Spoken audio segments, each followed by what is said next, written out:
Today in the 21st century, social media is the greatest place for da'wah. The greatest place. It's amazing. It's probably one of the best. But you can't use it just by itself, of course. You need to go and ask people face to face, ulama and mashayikh and people of knowledge and experts face to face. Because you only get really a bit of information from social media and you get to pick and choose, but it's very hard to understand everything. So we need to always ask. Brothers and sisters, the good stuff about social media is learning online. You can learn amazing things online. And you can teach other people online amazing things. Using it for education is brilliant. Success and opportunities online are spectacular. Especially for single mothers, for example, like they want to make a business, they want to sell, they want to do something and they can't go out or maybe they can't find a halal place to work in. It's challenging for them. Online is another way of going about it. Nothing wrong with that, mashallah. Spreading awareness or campaigning for change.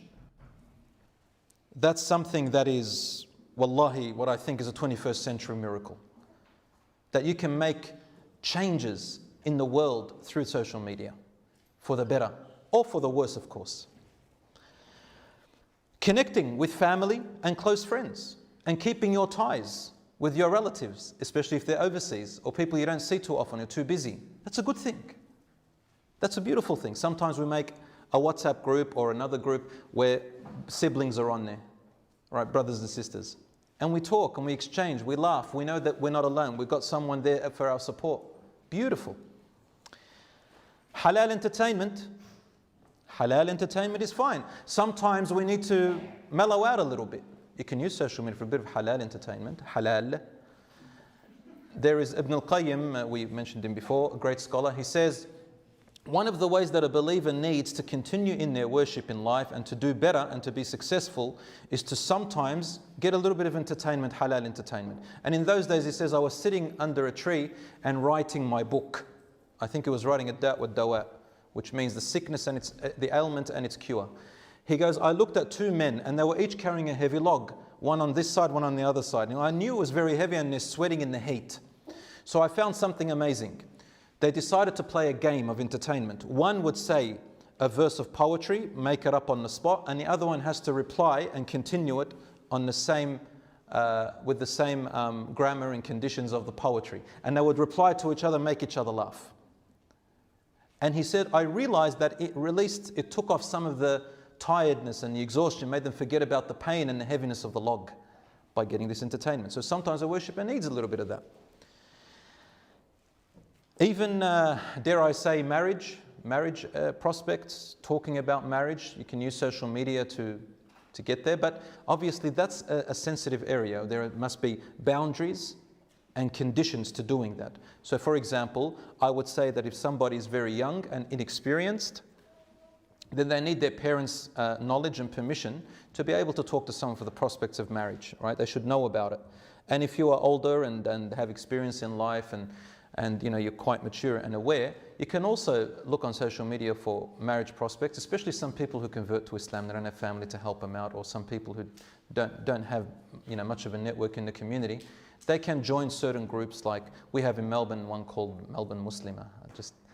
They're going to be happy that I promoted it. These are beautiful sisters, good sisters that most of them converted to Islam, and they help each other. So it's a beautiful network that can help a lot of sisters. And you know, they also look for husbands and things, and they keep calling me, and I just had enough of that. But we try to help them out as much as we can. So brothers and sisters, these are good things in social media. But what are the bad things? Well, the first thing is the addictive behavior. All right, where does everything start? This guy, this great scholar named Ibn al-Qayyim, he says, every single thing in life starts with a thought. Something pops into your head. A friend says something to you. Someone says, oh, social media is good, why aren't you on there? A thought comes up. And it comes from the environment, you know, or desires, your personal desires, or it comes from the shaitan. Let's say it's bad thoughts, right? And then, if you do not repel the bad thought, it evolves in your brain into an idea. Ah, that's a good idea. A thought just always, you go to sleep, your thoughts are still working. But then if you turn it into an idea and you don't repel it, then it turns into a plan. Now it's time to implement it. Let's learn about it and see how I'm going to implement it. If you do not stop the plan and repel the plan, then it turns into an action. Now, if you do not repel the action, and I'm going to do it in red, this is where the problem is. It turns into what? Who knows? Great, that's it, into a habit. Is it double B or 1B? 1B? Double or 1? It's 1B. I call myself a teacher.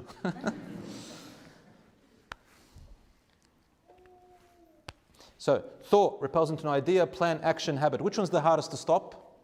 Obviously the habit.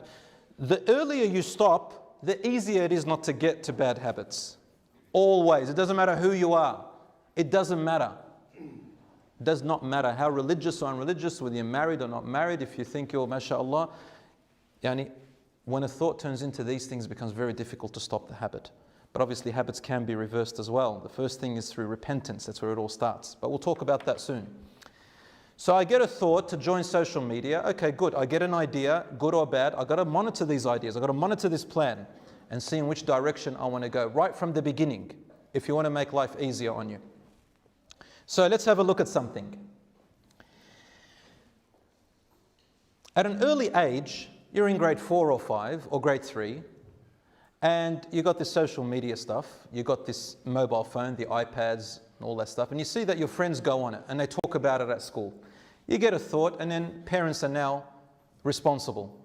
We buy them an iPad, we buy them a phone, we buy them something, maybe not a phone, but something for little kids. We give them our phone. I'm guilty of it too. We give them our phone, and we go on things like YouTube for kids. And it all starts there, right?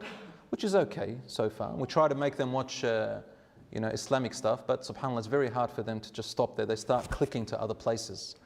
And then before you know it, they've evolved into a habit of not knowing what else to do except phone, iPad, phone, iPad. And then they feel privileged and they start sooking if you don't give it to them. And then they start giving you a headache. And then you haven't got time for that headache. So then you give that to them. And then you want the phone back as well. You can't get it back, so you get another phone. And then you start going on it yourself. And you know what? Among the leading causes that studies have showed is that children copy their elders. They copy their parents, right? So if we are on it ourselves, no matter what you say to your children, they're going to be exactly the same as you, if not more. The latest studies show, as Brother Altaf said, it showed him 5 hours per day of usage. The latest studies show, on average, overall in the world, it's 2 hours per day, but I don't believe it. I think the 2 hours per day or 4 hours per day is called fragmented attention. Fragmented. It's throughout the day where you revisit the phone again and again, and then you take breaks and you revisit it again and again. So fragmented attention for about 2 hours. And that's very dangerous. Because what happens, studies have shown that when you have fragmented attention, then it lowers your level or capacity of concentration in the day, especially for the young people in our generation. As I told you as a teacher, I see this. In the past, we knew that fish have a 7-second attention span. They say that humans had a little bit more, up to about 15 minutes or even 20 minutes. The older you are, the more concentration span you have. Children had about 10 minutes or a few minutes. And then it kept going down and down until now they say that children have a lower attention span than fish. 5 seconds, 6 seconds. And as a teacher now, it becomes very difficult to keep their attention. You've got to move quickly. You've got to move quickly. And most people don't listen or watch clips unless they're less than about 2 minutes on average. It used to be 15 minutes, but now 2 minutes. Otherwise, they don't want anything. What are you going to teach in 2 minutes? Just a very quick meme or a little picture or something like that. And this fragmented attention makes us want fast information, quick information. We get bored very quick. Our attention span is very... And then again, we also scroll between things, right? Quickly, quickly, quickly, quickly, quickly, quickly. That translates into our life. You no longer can focus, you no longer can have this high capacity of concentration, you no longer can listen for a long time, you no longer can think deeply. Superficial level. And it reminds me of a hadith of the Prophet ﷺ towards the end of time. He said, min alamat as-sa'a, from the signs of the last hour, he said, when knowledge, listen carefully, knowledge will increase. There's great knowledge. He also said, when jahl, ignorance will also increase. How can knowledge increase and ignorance increase? Well, the word ilm, knowledge in Arabic, has two meanings. Ilm either means knowing lots of information, vast information, but not deep understanding.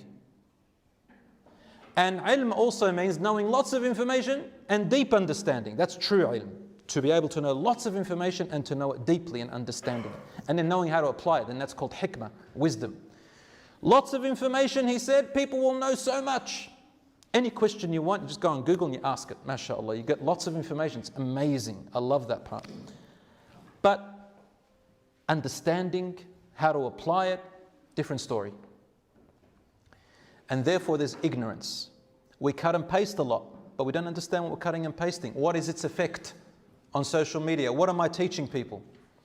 My brothers and sisters, before I go on, there are many mental health issues associated with constant revisiting of social media accounts. What are they? It is reported that children, many health associations report that children between years 7 and 12, year 7 to year 12, who spent, to the age of 7 years old to 12 years old, who spent more than 2 hours per day reported higher levels of three things common between them: depression, anxiety, and suicidal thoughts. The phones have become a limb rather than a tool. How do you know it? Try and be without your phone for 10 minutes, half an hour, 1 hour, and see the effect on you. You feel like part of your body is missing, your limb is missing. Social media companies actually designed social media to be addictive. These are not my words, these are the words of the actual social media designers. You can easily find this on the internet and YouTube, whatever you want. They said its main purpose was how to maximize your attention. How to maximize your attention. Why do they want to maximize your attention? So that they can advertise more stuff so that you can see it and come back, right? And buy more, so companies can make more money for profit. Who's the guinea pig? Who's the product? You. Now, you are the consumer. They are the providers. The companies are the people who they have to rely on to bring their stuff and put it on there. Worse than you being the consumer is when they have set up social media so that you become the product. You become the product. Wallahi, this is exactly why they set it up. And to use your psychological vulnerability. Psychological vulnerability. They study psychology and they know how to make people addicted to something. To use our psychological vulnerability in order to maximize their profits on social media. There's a guy named Sean Parker. He was the former Facebook president. What does he say about social media? He says, it's a social validation feedback loop. Social validation feedback loop, and I'll explain it in a minute. He says exactly the kind of thing a hacker, like myself, he was a hacker, like myself, would come up with. Because you're exploiting a vulnerability of human psychology. What's a social validation feedback loop? A social validation feedback loop means when you become a product on social media and then you start to place a currency on yourself. How much are you worth? That makes you come back again and again and again and more and more and more, because now it's personal. It's about you. What are you worth? It makes you falsely think that social media gives you the value of who you are. How pretty am I? Let's put it to social media test. If I get a lot of likes, it tells me that I'm very pretty. If I don't get too many likes, it tells me I'm not very pretty. If I'm successful, let's see how successful I am. Let's put my product up there. Let's put myself up there. Let's talk about my achievements. If I get a lot of likes, I feel good about myself. But then I want more likes because now there's a competition. I see other people got more likes than me. They did this experiment about this particular picture, one picture, the same picture.